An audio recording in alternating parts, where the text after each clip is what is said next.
Saving the forest, one jump at a time. After around 12 hours and completely finishing the game, it's time for a review of Ori and the Blind Forest. There will be no spoilers in the audio, and all footage will be taken from trailers of the game. So there might be some slight spoilers of some set pieces in the trailers, but nothing that the creators didn't want you to know beforehand. And obviously, everything would just be my own opinion. We are all entitled to our own, and it's just fine like that, you know?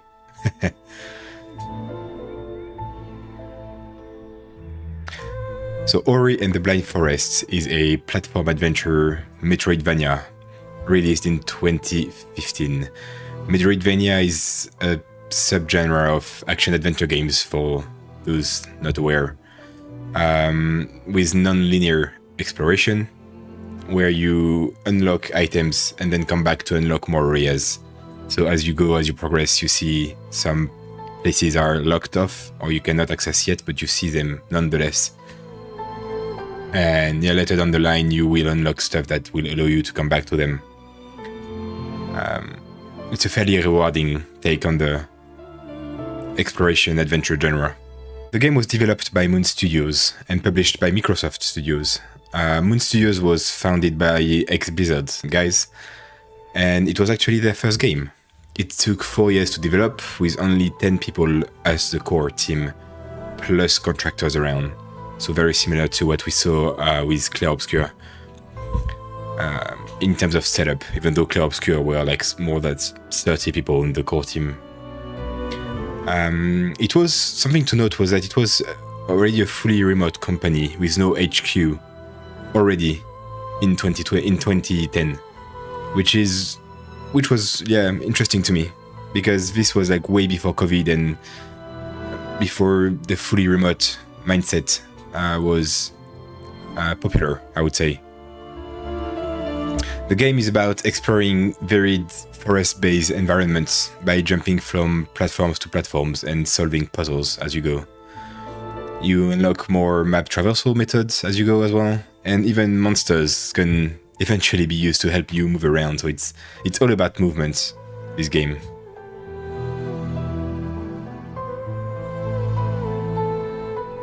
There is a simple but cute story about saving the forest from an evil owl that stole its light, or essence in a way. It is inspired by animated movies. I believe they cited The Lion King and The Iron Giant mainly. It's actually pretty touching, despite how simple it is. There is very, very little text, no dialogues, but you still find yourself rooting for the few characters.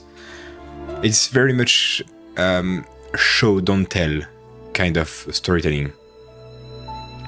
Most of the story is told through cinematics, with a few set pieces where we actually play the story, quote unquote, either chasing or fleeing through the world with no time to breathe for a short while. And those set pieces are actually quite a nice change of pace.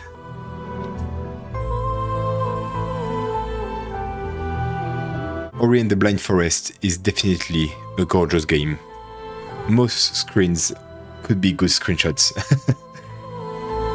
It's the first modern 2D platformer for me, so I was very surprised by the depth and details of the background. I don't know how good it is compared to the genre though, the whole experience was all inside a single forest. But that said, the zones were pretty varied and I never felt any visual burnout. The sound design as well was on point, fairly crisp and satisfying. Honestly, I didn't notice it much while playing, which is a very big compliment. Because sound design is something that, when done well, feels natural and smooth. And shouldn't really be noticed, in my opinion. The music is absolutely beautiful. It's composed by Gareth Coker. It was his first major work. He then went on to work on the sequel, Ori and the Will of the Wisps, as well as other big names like Ark Survival Evolved, or Immortals Phoenix Rising, or the latest Prince of Persia. Gareth Coker scored a few awards actually for the Ori and the Blind Forest game, which is definitely warranted. That guy lived a few years in Japan, and it's really easy to see and to feel that inspiration, the Japanese inspiration in its music. It's also the case, by the way, for the game as a whole. There is definitely some kind of... I did feel some kind of Princess Mononoke kind of ambience. Not necessarily a theme, because it's not about, nature versus mankind or technology. But yeah, the ambience was very Mononoke to me. And the names of most characters and places they do sound Japanese a lot. Yeah, but you come back to the music, it doesn't always take the main stage throughout the game, but it's always thematical within the zone it's playing in. I believe it's like at some point you are like exploring a huge tree with wind and stuff, and the whole music is way more like using wood instruments, for example, wood and wind instruments. So it always feels right. But overall, yeah, just an incredible ambience in this game, from visuals to sound. It was a treat from start to finish. The gameplay in this game goes from a nice stroll to intense clusterfuck and back to chill, cozy gameplay in a blink. Most of the game is not overly difficult, even on hard difficulty. Some moments definitely require good reflexes and quick thinking, when you are, for example, juggling in the air between flying enemies and projectiles with death awaiting you if you drop to the floor. Or in a couple of main story bits, as I mentioned, that are designed to challenge you to escape a given place using all the skills with very little time to think and pressure coming in. Most of the time though, I would say like 80%, roughly, maybe, you are just chilling around, exploring, uncovering the secrets of the game world, with a few mobs here and there, which are mainly here to help you go around the map by using your skills on them, all in all. About those skills, the sense of progression is very nice. The game is not too long, and you keep unlocking new ways to move around or unlock paths pretty much from start to finish as at a fairly good pace. They did very well as well in teaching the player without heavy-handed tutorials at all, which is something I truly love. For pretty much all skills you get, the map is designed so you have to use, like, you have to go get those skills somewhere, And then the map is designed so you have to use this newly acquired skill to get out of the place where you got them. So it feels very natural. The game teaches you very naturally to use the skills. And then on top of that, Moon Studios are masters at stacking mechanics. So you get only a few skills throughout the whole game. I think it's 10 or so from memory. But the depth of the creativity in terms of design is that they force players to combine those skills together constantly. And it's really impressive. It's not all nice and dandy to have like a few skills here and there to move around your game. But the treat and the real fun for the player is when you force them to combine them and, be naturally, like, I would say be smart about how you use them. But it's not about like heavy thinking. It's so well done that it feels very natural. And that's where a lot of the fun comes from. Multiple times I had those aha moments where the game pushed me to use some skills in ways I would have never thought to do otherwise. And it's very gratifying. It's very much a depth over breadth design, which I am a big fan of. Reduce your scope, but deepen it. That's an approach that I'm completely behind. Some environmental challenges are interesting, even though I don't think they all work very well. But still, I'm kudos to the designers for trying stuff out. I very much like the intent here, to constantly go out of their comfort zone and trying different stuff. There are skill trees. In hard mode, you can't really unlock everything, so you have some interesting choices to make, although in easy and normal mode, you will unlock the entire skill trees, basically, if you explore it a little bit. Those trees mainly boost your skills or make the map more functional. And through those power-ups, you unlock stuff like, for example, double or triple jumping or dash in the air, which simplifies movement by a lot, obviously, although most of the game seems to have been designed so you could technically do it without them. I went for those movement-improving power-ups fairly soon into the game, so I have pretty much played the whole game with them. But a few times I noticed I was like, I do think that jump or that section was still doable without those. It just made it easier for me. So if that's really the case, then it's really good design. You can save the game pretty much whenever and wherever you want. It just costs some resources, which are not rare and respawn often. It's a fairly good way of doing it for casual games like this one, where it gives you pretty much no pressure in failure. Only once I think I was short of resource to save, and actually would have liked to save, making me backtrack to one of the few fixed save points in the game. It only happened once, I think, and I was just messing around, so yeah, no pressure in failure is the important point here.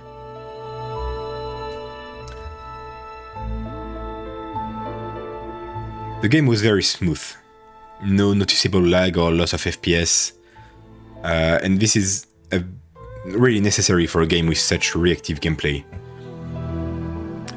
I didn't notice any bug during the entire playthrough, which makes sense as the game is like 10 years old, so we do expect those to be the few bugs that might have been at launch to be fully fixed by now. At 10 GB though, it looks fairly large for such a game. Although the assets are beautiful, it's still a fairly small and 2D game. For example, Dark Souls 2 was 7 GB. But like Clair Obscur, I'm not going to judge a small studio on these optimizations. And also, obviously, 10 GB of hard storage is basically free in today's market, so... But the UI as well was nice and simple. I really enjoyed it. Super clear, no unnecessary submenus, top-notch UX as well. Very simple, yeah. They just conveyed the information they needed the players to have in a very... I think it's only one layer. I don't even think there is one single submenu anywhere. Very simple and clear UI. Loved it.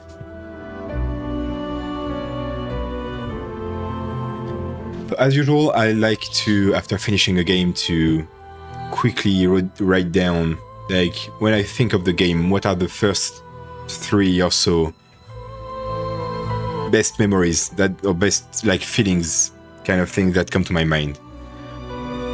The first one immediately for Ori and the Blind Forest is just the general satisfaction of the exploration and the sense of progression. It's a real dopamine it gives you dopamine hits every so often, pretty frequently. It's just really well done for me. For someone like me that enjoys the exploration kind of games and the completion as well. I mean, this game is right up my alley, so it's not a surprise in hindsight, although I was not aware of exactly what I was getting myself into when I started. The second thing that comes to mind is there are some very super fun bits, like the Ginso tree, for example.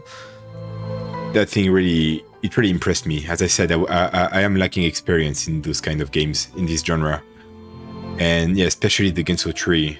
One of my best memories of this game. It's I had such a blast going through it, and this is where I think I realized the depth of their creativity and how how you could combine everything together, every movement skills together to progress and stuff like that. I feel like that's the place where they really pushed everything to 100% in terms of, you know, opportunity they gave the player to express themselves. And lastly, like, it's just beautiful visuals and an enchanting world. It's something that stuck with me even now when I look back on the game. It's just, you know, even that menu screen was just a treat. And often when I started the game before recording, I would just listen to one or two, like a couple of loops of the theme music, just looking at the menu screen. Absolutely beautiful stuff.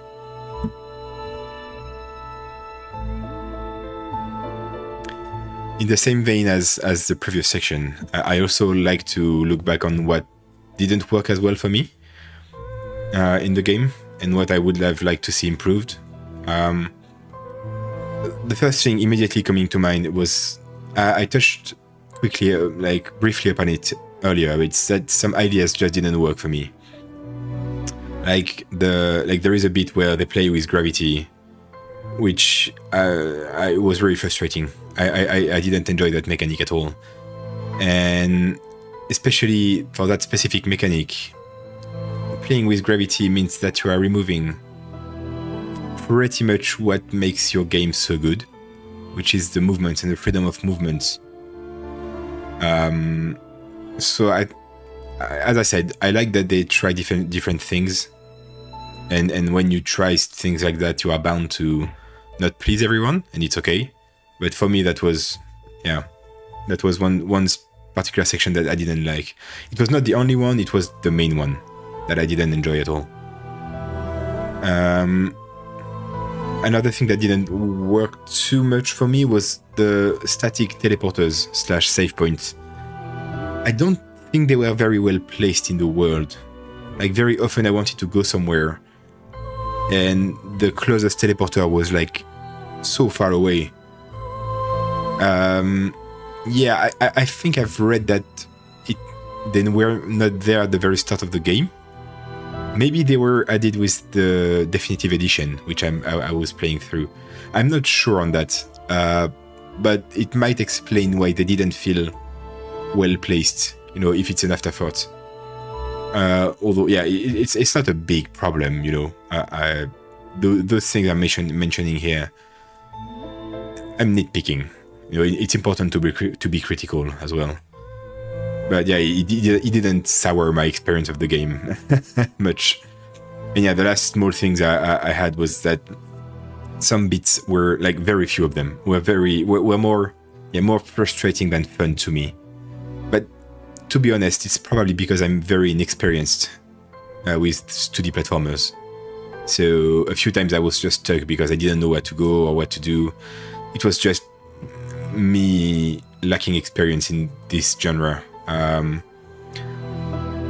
couple of other places, though, it was frustrating, and definitely not because of my lack of experience. But, you know, it happens. It's part of any creative work.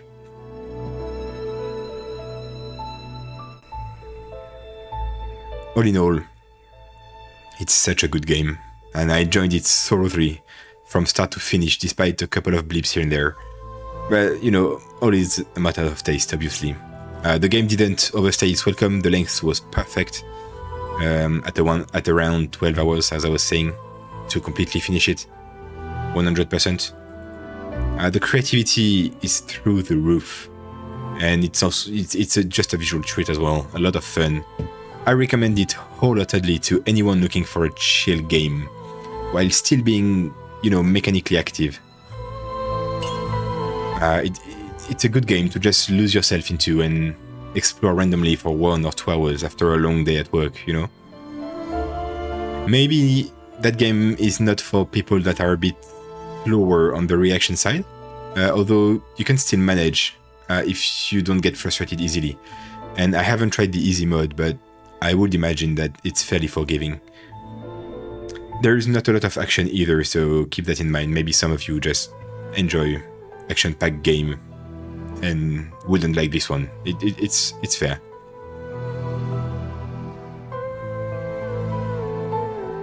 So there we go, that was my first foray into 2D platformers, and I don't regret it one bit. I am very excited to play the sequel, which I heard was even better, so expectations. I try to keep them in check, but I mean, Ori and the Blind Forest put the bar very high, and reading that Ori and the Will of the Wisp has been received even better got me very hyped. I will be playing it immediately after this one, I think. Either immediately or I will have a couple of clear obscure DLC videos in between, but it will come soon enough. But yeah, it will be very interesting to compare the Ori and the Blind Forest and its sequel. You know, understanding what they kept, what they changed, what they felt didn't work, see if it aligns with what I thought or not. It will just be a very interesting experience. But in the meantime, I thank you for exploring the forest and saving the forest with me. And you can find the full playlist, obviously, in the description. I hope you enjoyed this series, and I hope you will still be there for the next one. So, I will be stopping there, and I hope to see you again in the next video. Goodbye.